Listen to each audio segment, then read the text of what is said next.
Oke, jumpa lagi dengan saya Bang Rosi, channel yang bahas seputar otomotif dan seputar roda 2. NSR 250R merupakan salah satu varian NSR yang cukup terkenal di masanya. Kemunculannya di film Full Throttle yang dibintangi oleh aktor Mandarin Andy Lau membuat motor ini cukup populer, dan tentunya menjadi salah satu incaran bagi mereka yang ingin bernostalgia, ataupun sekedar untuk mengoleksinya saja. Di sisi lain, berbagai teknologi yang disematkan di dalamnya menjadikan NSR 250R salah satu sportsback 250cc 2 tak tercanggih kala itu. Selama masa produksinya, yaitu dalam kurun waktu tahun 1987 sampai tahun 1999, NSR 250 terbagi menjadi 4 generasi. Keempatnya memiliki konstruksi, desain, serta teknologi yang berbeda. Nah, gimana sih sejarah dari generasi NSR 250R ini? Dan apa saja perbedaan di tiap generasinya? Oke, langsung saja kita bahas di sini. Sebelum Honda membuat NSR 250 series, mereka terlebih dahulu membuat Honda NS 250R.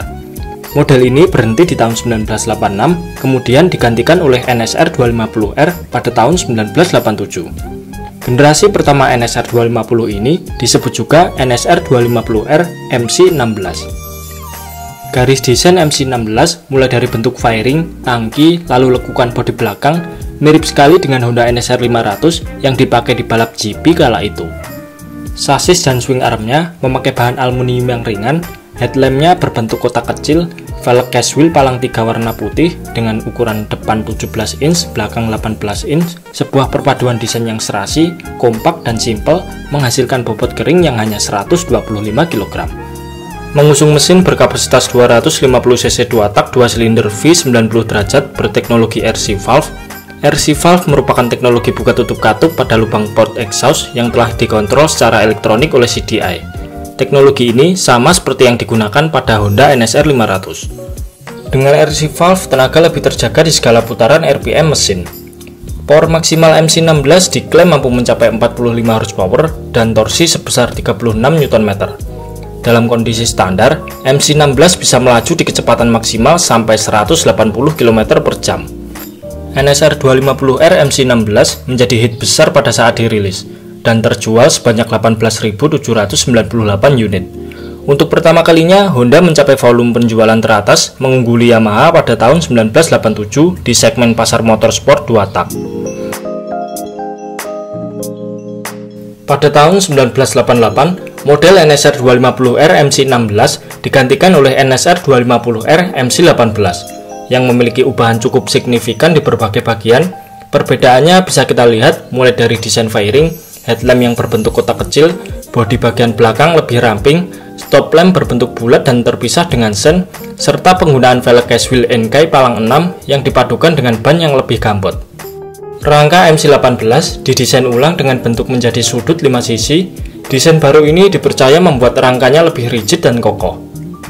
Untuk spesifikasi mesin, beberapa komponennya telah di-upgrade, diantaranya adalah karburatornya dibuat lebih besar dari yang semula ukuran 28 mm menjadi ukuran 32 mm. Sistem kontrol elektronik diperbarui menggunakan CDI canggih PGM. PGM ini bekerja mengontrol berbagai komponen mulai dari karburator, RC valve, pompa oli, dan lain-lain. Mekanisme inilah yang menjadi otak motor dan membuat performa mesin meningkat pesat, namun tetap membuat tarikan motor nyaman di putaran RPM bawah dan sangat beringas di putaran RPM tinggi. NSR MC18 standar memiliki kode R2C. Pada 15 Maret tahun 1988, MC18 dibuat juga dalam versi SP atau Sport Production yang berkode R4C. Versi ini memiliki livery spesial Roadman dan juga sudah dibekali velg magnesium super ringan buatan Magtech yang dibalut dengan warna emas. Berkat velg spesial ini, bobotnya menjadi lebih ringan 1,5 kg dibandingkan dengan versi standar. Edisi SP atau Sport Production hanya diproduksi sebanyak 3.000 unit saja. Sekali lagi, Honda melanjutkan kesuksesan penjualan NSR 250 series. Di tahun pertamanya, MC18 terjual sebanyak 23.953 unit. Karena cukup sukses dalam penjualannya, MC18 di facelift desainnya pada tahun 1989. Model ini memiliki perbedaan tampilan, namun secara penamaan seri, motor ini masih bernama MC18 atau biasa disebut juga dengan MC18-2. Beberapa yang berubah diantaranya adalah desain fairing yang lebih tajam, lalu knalpotnya memiliki bentuk lebih panjang, suspensi belakang baru, ban radial yang lebih lebar, grafis warna baru, serta kontrol elektronik baru PCM2 yang telah disempurnakan dari versi sebelumnya. MC18-2 standar berkode R5K, sementara versi SP atau Sport Production berkode R6K. Versi SP sudah dibekali komponen spesial seperti velg magnesium, dan untuk pertama kalinya Honda juga menyematkan kopling kering pada NSR seri SP ini. Citra kuat dari NSR 250R MC18 kemudian digantikan oleh NSR 250R MC21 yang dirilis pada bulan Februari tahun 1990. Bodywork MC21 tampil lebih aerodinamis, bagian headlampnya berubah menjadi kotak memanjang, velg depan belakang memakai ukuran 17 inch, rangkanya didesain lebih ramping dan tipis, berbeda dengan versi lama yang cenderung kaku dan agak lebar. Rangka model terbaru ini dipercaya memberi fleksibilitas yang tepat sehingga manuver motor saat menikung lebih bagus. Perubahan lain yang cukup menonjol adalah bagian swing arm yang memakai model gull arm. Gull arm ini terinspirasi dari motor balap Honda RS 250 GP tunggangan Luca Cadalora, pembalap era 90-an yang sekaligus juga pernah menjadi pelatih Valentino Rossi di musim 2016 sampai musim 2018. NSR MC21 juga sudah di-upgrade kontrol elektroniknya menggunakan sistem PCM3. Sistem ini memiliki kemampuan dapat mengontrol mapping yang berbeda di tiap silinder, mengubah gerak maju pengapian, mengatur buka tutup RC valve, serta mengoreksi masukan udara di karburator. MC21 versi standar dibuat dengan warna merah putih, biru putih, hitam abu-abu, dan juga merah hitam. Kemudian versi SP dibuat dalam warna merah putih emas, merah putih biru, serta tak lupa versi Roadman.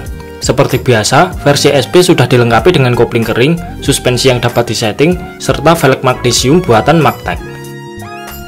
Pada tahun 1991 dirilis juga versi SE atau Super Edition untuk menjembatani antara versi standar dengan versi SP. Versi SE ini sebenarnya spesifikasinya sama seperti versi SP, yaitu memakai kopling kering, suspensi yang dapat disetting, namun bedanya tidak memakai velg magnesium sehingga harganya lebih terjangkau. MC21 edisi SE dibuat dalam warna merah putih biru dan merah hitam silver, dan masing-masing memiliki tambahan warna hijau pada bodi belakangnya. Yang terakhir adalah NSR 250R MC28. Generasi terakhir NSR 250 ini diluncurkan pada tahun 1994. Bisa dibilang MC28 adalah NSR 250 yang paling canggih sekaligus paling eksotis desainnya dibandingkan dengan generasi NSR 250 lain. Untuk bodyworknya tidak berbeda jauh dengan MC21, hanya saja terdapat lubang cowakan di dekat headlamp serta bentuk bodi belakangnya terlihat lebih fleksibel dan ramping. Perubahan yang paling menonjol adalah bagian lengan ayun belakang yang sudah memakai model monoarm layaknya Honda VF-R 750. Kabarnya perubahan ini terpaksa dilakukan Honda karena penggunaan gull arm pada MC21 sempat menimbulkan konflik dengan Yamaha soal hak paten. Tidak sampai situ saja, MC28 menggunakan kartu khusus sebagai kunci kontak untuk menyalakan motor. Teknologi ini merupakan satu-satunya yang diterapkan pada sepeda motor kala itu. Sistem kontrol PCM juga telah di-upgrade menjadi PCM 4. Uniknya, sistem ini bisa diubah settingannya hanya dengan mengganti kartu. HRC menyediakan kartu khusus untuk NSR ini dengan beberapa mapping yang berbeda, sehingga pengguna NSR MC28 tidak perlu susah-susah untuk mengoprek settingannya, cukup mengganti kartunya saja. Sayangnya untuk kondisi standar, MC28 ini powernya harus dipangkas untuk mengikuti regulasi di Jepang, sehingga tenaganya tersisa 40 horsepower dengan torsi 33 Nm saja. MC28 dibuat juga dalam versi standar, Super Edition, dan juga seri SP yang tersedia dalam livery Roadman dan juga Repsol. Oke, mungkin itu saja sedikit pembahasan kita tentang sejarah generasi Honda NSR 250 series. Terima kasih sudah menonton, sampai jumpa di video-video Bang Rossi selanjutnya.